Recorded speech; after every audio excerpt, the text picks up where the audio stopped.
cher Rayon. Aujourd'hui, une petite pause sur les vidéos de Black Mirror. Et aujourd'hui, nous allons parler de religion et d'économie.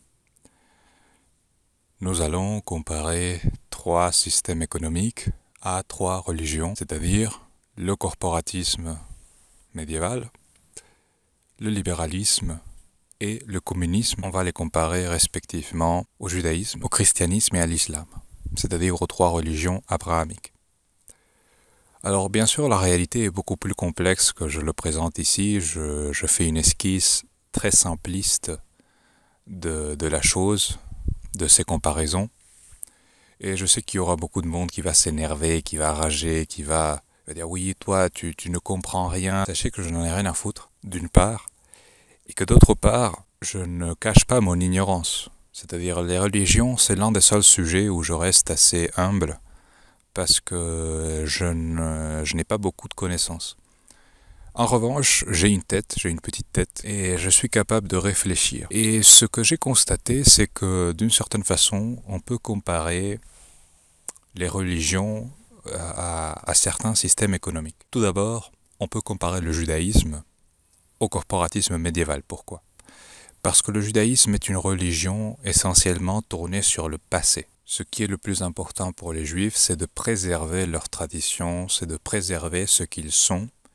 Et c'est exactement la même chose pour le corporatisme médiéval. C'est un système économique qui a pour but essentiellement de préserver ce qui se fait déjà. Ces deux systèmes, le judaïsme et le corporatisme médiéval, sont des systèmes économiques très pérennes. Ils durent très longtemps, ils sont très solides. C'est très difficile de les défaire.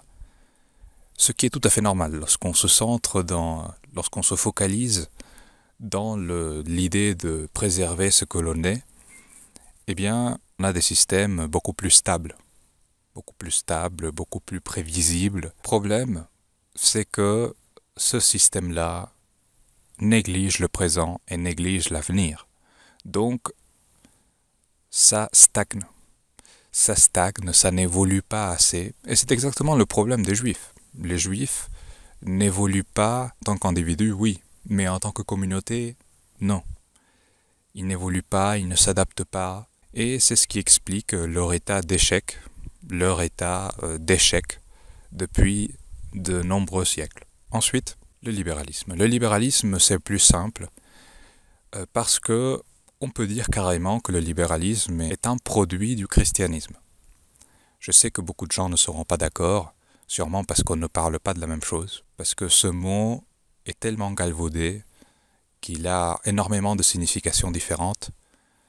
Et moi, quand je parle de libéralisme, je parle du libéralisme d'Adam Smith, c'est-à-dire le libéralisme originel de cet Écossais qui a écrit un livre pendant 10 ans, La richesse des nations, livre que j'ai lu en entier, et qui pour moi c'est ça le libéralisme. Mais pour le commun des mortels, le libéralisme c'est autre chose. Le libéralisme néoclassique, le néolibéralisme, voire l'ultralibéralisme, bref. Mais je pense que le libéralisme classique d'Adam Smith, c'est un produit du christianisme. Et pourquoi comparer cette religion et ce système économique ? Eh bien parce que les deux se focalisent essentiellement sur le présent. La temporalité de ces systèmes est le présent. Dans le christianisme, c'est clair, c'est ce que nous dit Jésus, à chaque jour suffit sa peine. Dans le libéralisme, c'est un peu plus nuancé, parce qu'on pourrait croire que c'est la religion. Bon, c'est un peu une religion, en quelque sorte.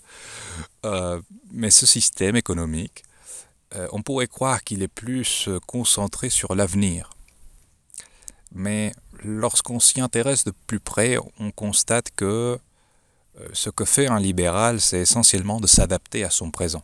En fait, un libéral, il est dans le présent, il vit dans le présent, et il ne pense pas trop à l'avenir. Il pense à l'avenir, oui, mais ce qu'on constate, c'est qu'un libéral va toujours dépenser l'argent qu'il a, et pas plus.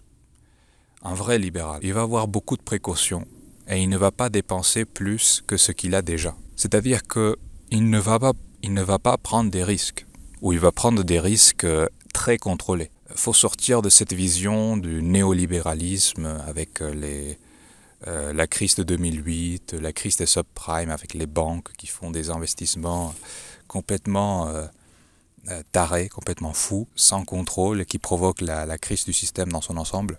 Ça, c'est pas la vision d'Adam Smith. La vision de quelqu'un comme Adam Smith, c'est la précaution. Avant tout, dépenser ce que l'on a, faire très attention. Et en ce sens, il faut vivre dans le présent. Il ne faut pas trop espérer de l'avenir. Il ne faut pas reposer sur l'avenir. Et il ne faut pas reposer sur le passé non plus. Il faut s'adapter au présent. Vous voyez ? Il faut évoluer avec son présent. Finalement, on peut associer le communisme à l'islam. Alors honnêtement, je n'ai pas beaucoup d'arguments ici.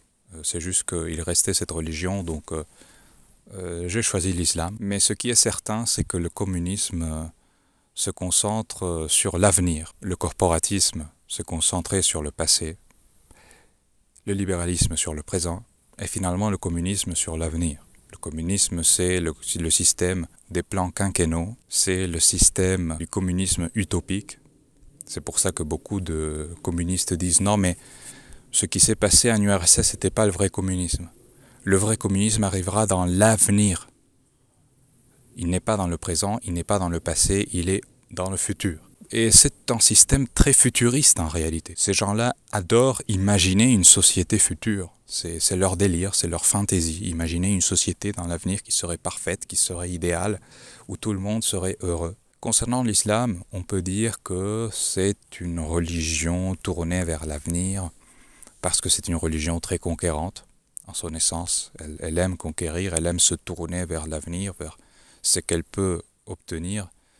Mais c'est un argument assez faible, alors je ne vais pas trop développer là-dessus. L'important, c'est la conclusion. Et la conclusion, ça va faire mal. Ça va faire mal, surtout si vous êtes juif ou musulman. Si vous êtes chrétien aussi, ça va faire mal. Le fait est que, qu'est-ce qu'on constate par rapport au système économique et aux religions? C'est que d'une part, le judaïsme, est-ce que ça a fonctionné ou pas? Oui, ça a fonctionné, c'est très pérenne, ça a duré 3000 ans. Tout comme le corporatisme. Ça a duré très longtemps. Ça a fini par échouer. Pourquoi? Parce que le corporatisme ne se concentrait pas assez sur le présent, ni sur l'avenir. Donc il n'a pas été capable, il n'a pas su s'adapter aux évolutions technologiques, aux évolutions sociétales, etc. Voilà pour le judaïsme et le corporatisme. Qu'en est-il du christianisme et du libéralisme? Eh bien, c'est une religion qui a fonctionné du tonnerre. Il y a des milliards de personnes qui sont chrétiennes aujourd'hui. Et ce système économique a aussi fonctionné du tonnerre. Ça a fonctionné extrêmement bien. Tout le monde est infecté par le libéralisme aujourd'hui, le système économique du présent. Mais ce n'est pas une religion sans défaut et ce n'est pas non plus un système économique sans défaut. Ce qu'on constate, c'est que notre système actuel aujourd'hui est incapable de regarder le passé. C'est-à-dire que le passé est considéré comme quelque chose de ringard, comme quelque chose de vieux, d'inintéressant, de dépassé, d'obsolète. Et retourner vers le passé, c'est considéré un échec, c'est considéré une involution. Alors que sur certains plans, eh bien, ça serait bien quand même de retrouver certaines choses du passé. Je ne dis pas tout, je ne dis pas revenir au corporatisme. Mais sur certains points, par exemple l'élimination de la voiture, sur certains points, ça pourrait être bien. Mais on est totalement incapable de faire ça aujourd'hui. Il faut s'adapter, il faut vivre dans son temps et on ne peut pas renoncer à la technologie. On ne peut pas renoncer aux évolutions technologiques. S'il y a une nouvelle technologie qui sort, tout le monde doit s'adapter et si tu ne t'adaptes pas, c'est ton problème. Bon, ça c'est un énorme défaut du libéralisme. Deuxième défaut, le libéralisme n'est pas assez tourné vers l'avenir. C'est-à-dire que lorsque tu proposes un système nouveau, quelque chose de nouveau, les gens vont dire non, non, non, non, non, non, moi ça m'intéresse pas. C'est de l'utopie, c'est impossible, tu délires. Non, non, non. Faut qu'on reste dans notre système actuel. Je suis tranquille, je suis bien, j'ai le frigo à peu près plein, ne casse pas les couilles. Dégage. Il n'y a aucune vision d'avenir dans notre système. On reste dans le présent. Et ce n'est pas une idée qui est mauvaise en soi, de vivre dans le présent. Mais lorsque c'est trop extrême, eh bien ça mène à la société actuelle qui est totalement déphasée. On est dans une économie anormale, on est dans une économie invivable, et on restera comme ça jusqu'à ce qu'on puisse sortir de ça. Et en ce sens, on est dans une société très chrétienne. Alors je sais que les droitards vont lever les sourcils, ils vont dire mais on n'est pas du tout dans le christianisme. Eh bien, on n'est pas dans le christianisme superficiel. Superficiellement, les gens ne vont pas à l'église. Les gens, sur des sujets superficiels comme l'homosexualité ou l'avortement, les gens sont bons pour le mariage homosexuel, ils sont pour l'avortement. Mais ce sont des choses, c'est l'écume des choses. Lorsqu'on va au fond des choses, aux véritables valeurs qui régissent la vie des gens, on constate que les gens sont très chrétiens, dans le sens où ils vivent dans le présent. Ils ne se soucient pas trop de l'avenir, ils ne pensent pas trop à l'avenir. Le passé, ils considèrent ça ringard, il faut dépasser ça. Pour des sujets comme l'immigration, on constate qu'il y a une gêne extrêmement profonde. Et je pense que c'est la raison pour laquelle on ne peut pas évoluer sur cette question de l'immigration. C'est le christianisme profond des gens. C'est l'histoire du bon samaritain, c'est la charité, la générosité prônée par le christianisme. Eh bien ça trouble les gens. Il y a quelque chose à l'intérieur d'eux qui leur empêche de dire « allez vous faire foutre, on ne va pas vous aider, on ne va pas vous accueillir, allez vous faire enculer ». Ça, une société profondément chrétienne dans ses valeurs ne peut pas le faire. C'est très difficile pour eux de faire ça. Donc, je pense, pour ces raisons et pour beaucoup d'autres raisons, que notre société est profondément chrétienne et ce n'est pas forcément quelque chose de bien. Désolé pour les chrétiens, mais ce n'est pas quelque chose qui est forcément bien. Je pense qu'il faut équilibrer. Je pense qu'un peu de christianisme c'est bien, mais trop c'est pas possible. Il faut à un moment donné dire aux immigrés allez vous faire enculer. Et moi-même je suis un immigré, vous le savez. Mais à un moment donné, il faut veiller aux gens qui vivent déjà dans le pays, qui vivent ici depuis des générations, et les gens qui viennent demander les aides de la CAF, qui viennent demander un HLM, il faut leur dire allez vous faire enculer, allez vous faire foutre. La CAF c'est pour les nôtres, les HLM c'est pour les nôtres. Évidemment, il ne faut pas être dans l'extrême, il ne faut jamais être dans l'extrême, mais voilà. Et finalement, le communisme. Alors le communisme, c'est particulier. Parce que d'un côté, on peut dire, ça a échoué. Ça a été un échec, ça n'a pas marché. Mais c'est plus nuancé que ça. Parce que le communisme, il a quand même réussi à s'implanter dans beaucoup de pays. Et dans un territoire très étendu. Non seulement l'URSS, mais tous les satellites de l'URSS, plus d'autres pays comme Cuba, comme la Corée, Corée du Nord, la Chine, qui est officiellement communiste, même si c'est plus nuancé que ça. Bon. Donc, est-ce que ça a échoué? Pas tant que ça. Ça n'a pas totalement échoué. En revanche, on regarde ça de loin et on se dit quand même il y a un truc qui va pas. Il y a un truc un peu malsain dans ce truc. Je ne saurais pas dire quoi, mais je préfère m'éloigner de ça. Et c'est un peu la même sensation qu'on peut avoir avec l'islam. D'un premier abord, ça n'a pas échoué. Ça a été un succès dans énormément de pays. Mais il y a un truc qui ne me plaît pas trop. Aussi, ce qu'on peut dire à propos de l'islam et du communisme, c'est que les deux sont très présents dans l'esprit des gens. Et dans les gens qui sont pour l'islam, les musulmans, et les gens qui sont contre l'islam aussi. C'est-à-dire que l'islam vit dans la tête d'énormément de droitards. Des droitards qui détestent l'islam, qui ont la haine de l'islam, mais l'islam est dans leur tête toute la journée.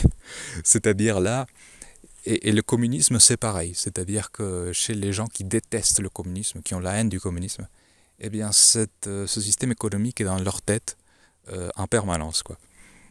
Et c'est assez marrant, d'ailleurs c'est assez marrant, et c'est une conquête remarquable. C'est quelque chose que j'estime très remarquable de l'islam et du communisme. Qu'ils arrivent à envahir l'esprit des gens de cette façon. Et voilà, c'est tout pour cette vidéo. J'espère que vous aurez apprécié, j'espère que je n'aurai pas beaucoup de haine, que je ne recevrai pas beaucoup de haine. Et je vous dis à la prochaine, mes chers rayons.